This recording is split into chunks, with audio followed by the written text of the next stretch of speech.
Hi guys. So இந்த வீடியோவில் பார்த்தீங்கன்னா எதை பற்றி பார்க்க போகிறோம் அப்படின்னு கேட்டிங்கன்னா, பாய்ஸ் முக்கியமாக தெரிஞ்சுக்க வேண்டிய ஒரு முக்கியமான விஷயம் பற்றி தான் பார்க்க போகிறோம். அதுவும் பியர்ட் க்ரோத்தை பற்றி. ஸோ இந்த வீடியோ நீங்கள் ஃபுல்லாக ஸ்கிப் பண்ணாமல் மட்டும் பாருங்கள். ஸோ ஸ்கிப் பண்ணி ஃபுல்லாக வீடியோ பார்க்குறதுனால ஒரு புது இன்ஃபர்மேஷன் உங்களுக்கு தெரிஞ்சுப்பீங்க அப்படின்ட்டு நான் கண்டிப்பாக நினைக்கிறேன். கண்டிப்பாக நீங்கள் தெரிஞ்சுப்பீங்க. ஸோ அதனால் வீடியோ ஸ்கிப் பண்ணாமல் நீங்கள் ஒரு பாய்ஸாக இருந்தீங்கன்னா ஃபுல்லாக பாருங்கள். இது பார்த்தீங்கன்னா சப்ஸ்கிரைபருக்காக வீடியோ, என்னோட சப்ஸ்கிரைபருக்காக வீடியோ. இந்த சப்ஸ்கிரைபர் பார்த்தீங்கன்னா என்ன கேட்டிருக்காங்க அப்படின்னா, ப்ரோ ஷேவ் பண்ணுறதுனால பியர்டு வந்து க்ரோத் ஆகுமா, ஷேவ் பண்ணுறதுனால பாய்ஸுக்கு பியர்ட் க்ரோத் இன்க்ரீஸ் ஆகுமா, தாடி வளர்ச்சி அதிகமாகுமா அப்படின்னு கேட்டிருக்காங்க. ஸோ அதை பற்றி தான் இந்த வீடியோ. ஸோ ஃபஸ்ட்டு பார்த்தீங்கன்னா ஷேவிங் பண்ணுறதுனால பாய்ஸுக்கு பியர்ட் க்ரோத் இன்க்ரீஸ் ஆகுமா, அடர்த்தி தாடி கருப்பாகுமா, தாடி வந்து வளர்ச்சி அதிகரிக்குமா அப்படின்னு கேட்டிங்கன்னா கண்டிப்பாக கிடையாது. ஸோ ரிசர்ச்சில் என்ன சொல்கிறாங்கன்னா, ஷேவ் பண்ணுறதுனால உங்களுக்கு ஹேர் ரூட்ஸ், அதாவது ஹேர் ரூட்ஸ் வந்து பியர்டில் வந்து இருக்கும். ஸோ அந்த ஹேர் ரூட்ஸை வந்து எந்த விதமான பாதிப்பும் இம்பேக்ட்டும் அதை வந்து ஏற்படுத்தாது அப்படின்னு சொல்கிறாங்க. ஸோ அதனால் நீங்கள் ஷேவ் பண்ணுறதுனால மேலே இருக்க அந்த ஹேர் தான் வந்து கட் ஆகுமே ஒழிஞ்சு உள்ளே இருக்கிற அந்த ஹேர் ரூட்ஸுக்கு எந்த ஒரு இம்பேக்ட்டும் கிடைக்காது. அதனால் வந்து ஷேவ் பண்ணால் பியர்டு நல்லா தாடி அதிகமாக வளரும்டா, ஷேவ் பண்ணுறான்னு சொல்லி நிறைய பேர் கேள்விப்பட்டிருப்பீங்க. ஸோ அதனால் நீங்களும் ஷேவும் பண்ணியிருப்பீங்க. அதனால் உங்களுக்கு இருக்கிற முடியும் வந்து போயிடும். ஸோ அதனால் ஷேவ் பண்ணால் பியர்ட் க்ரோத் வந்து இன்க்ரீஸ் ஆகும் அப்படின்றது ஒரு கட்டுக்கதை. ஸோ ஒரு நல்ல ஒரு எக்ஸாம்பிளோட சொல்கிறேன். இப்போ பார்த்தோன்னா ஒரு ஃபீல்டு, அதாவது ஒரு வயலில் பார்த்தோன்னா வந்து அறுவடை பண்ணுறதுக்கு நெல் வந்து நட்டு வச்சுருப்பாங்க. ஸோ அந்த நெல்லுக்கு கீழே பார்த்தோன்னா ரூட்ஸ் இருக்கும், நெல்லுக்கு மேலே பார்த்தோன்னா அதோட லீஃப் இருக்கும்.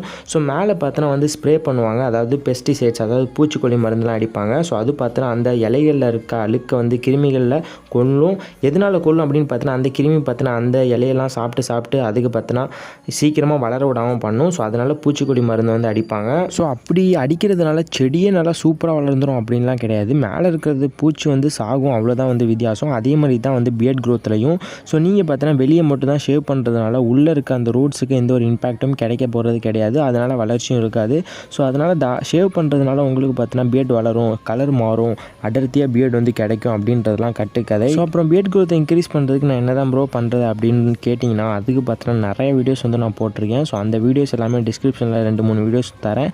மறக்காமல் அந்த லிங்க்கை கிளிக் பண்ணி பியர்ட் க்ரோத்தை எப்படி இன்க்ரீஸ் பண்ணுறது அப்படின்னு பாருங்கள். பியர்ட் க்ரோத்தை இன்க்ரீஸ் பண்ணுறதுக்கு நார்மலாக இப்போ உங்களுக்கு சின்னதாக ஷார்ட்டாக சொல்கிறேன், நல்லா வந்து எக்ஸசைஸ் பண்ணணும். அப்படின்னா தான் நம்ம பாடியில் டெஸ்டோஸ்டெரான் லெவல் வந்து இன்க்ரீஸ் ஆகி பியர்ட் க்ரோத் வந்து ப்ரொமோட் பண்ணும். ஸோ நல்லா எக்ஸசைஸ் பண்ணணும். முக்கியமாக வந்து நல்லா சாப்பிடணும். ப்ரோட்டீன் ஃபுட்லாம் நிறையா வந்து நீங்கள் எடுக்கணும். ப்ரோட்டீன் க்ரீன்ஸ்லாம் வந்து கீரை வகைகள்லாம் அதிகமாக ஆட் பண்ணிக்கணும். ஸோ பாய்ஸ் மறக்காமல் இந்த வீடியோ உங்கள் ஃப்ரெண்ட்ஸுக்கு ஷேர் பண்ணுங்கள். ஷேவ் பண்ணால் பியர்டு வந்து அதிகமாக வளரும்டா அப்படின்னு உங்கள் ஃப்ரெண்ட்ஸ் நிறைய பேர் சொல்லி கேள்விப்பட்டிருப்பீங்க.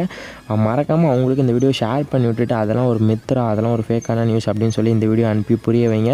ஸோ மறக்காமல் உங்கள் ஃப்ரெண்ட்ஸுக்கு பாய்ஸுக்கு நிறைய பேர் வந்து ஃப்ரெண்ட்ஸ் வந்து பாய் ஃப்ரெண்ட்ஸ்லாம் இருப்பாங்க. ஐயோ தப்பாக சொல்கிறேன், பாய்ஸுக்கு பார்த்தோன்னா பாய் ஃப்ரெண்டு மட்டுமா இருப்பாங்க, கேர்ள் ஃப்ரெண்டும் இருப்பாங்க.